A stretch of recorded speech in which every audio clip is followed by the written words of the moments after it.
The print tool allows you to export a map as either a PDF or an image file. To do this, I'm first going to switch on the layers of information I want to show. I'm then going to zoom into the approximate area that I want to print out and click the print tool. When the print tool's open, you'll have options on the left-hand side to configure your map output. The map will also have a darkened border to show you the area that's currently going to be exported. This can still be adjusted as you like by zooming and panning on the map.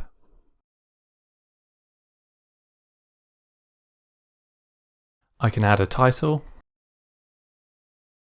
and a description.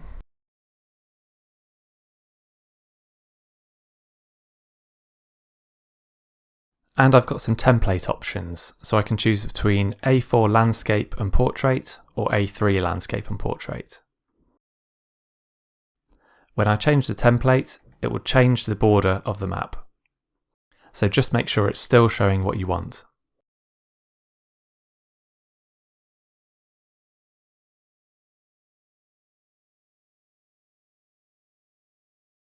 The tool will choose a best fit scale for you, but you can adjust that using this drop down.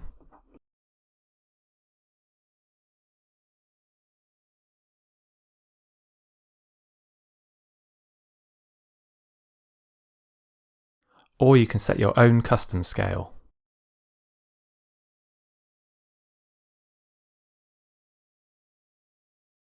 Here you can choose between PDF and PNG.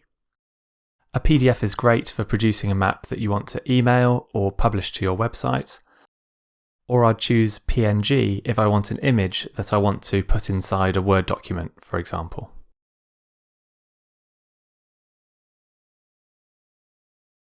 We'll take a look at these other options in a second, but for now I'm just going to click the print button.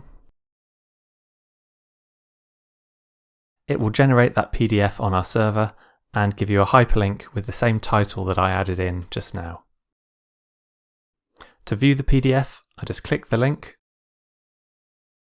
It opens up a new tab in my web browser and shows me the map.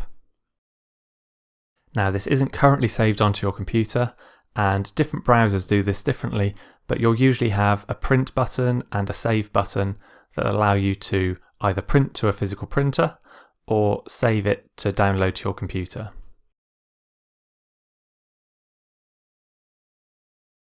If I want to make an adjustment, I can go back to the original tab, make an adjustment, and click print again. This will overwrite your previous print. And you click the same title again, and it'll open up that map.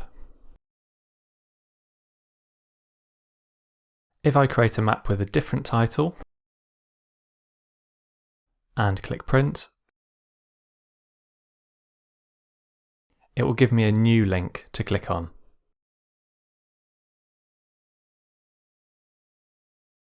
Now I'm happy with this printout, so I'm going to click save.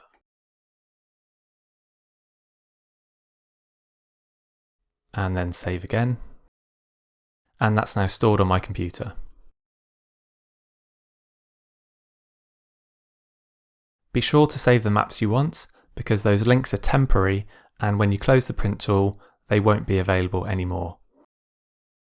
As you can see, I've opened the print tool again, and it's gone back to the default values.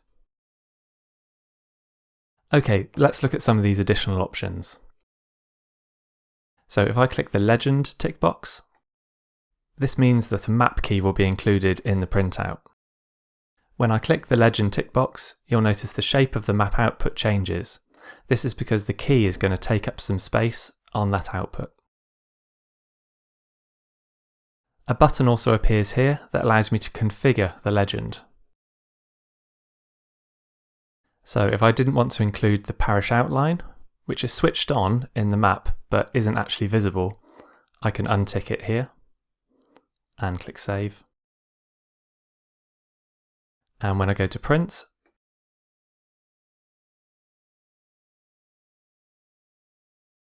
you'll see that I've now got this legend on the right hand side.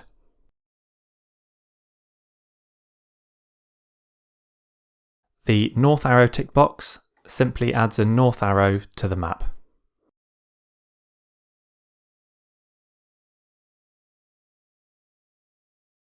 There we go. The hide author tick box will, you might have guessed, remove the author information from the top menu bar.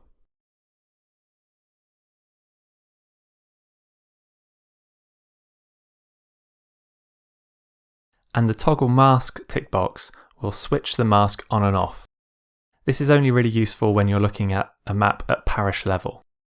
So let's zoom out here. Toggle the mask on. I can change the contrast settings here as well. And click print. And this will give me a really nice map that focuses on my parish area.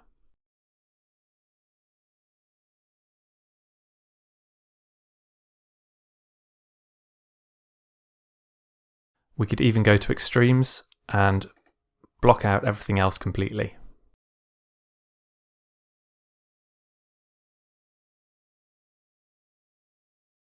Let's set a custom scale to make sure it fits. And click print again.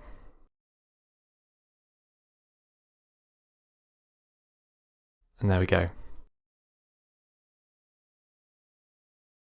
If you've set a custom scale, like this for example, and you notice that the border has disappeared, this means that the scale is bigger than the map is currently showing. So I could either zoom out to get to that scale, or I can click this button that will take me to that print area. So if the dark blue edging disappears, that's usually what's happened.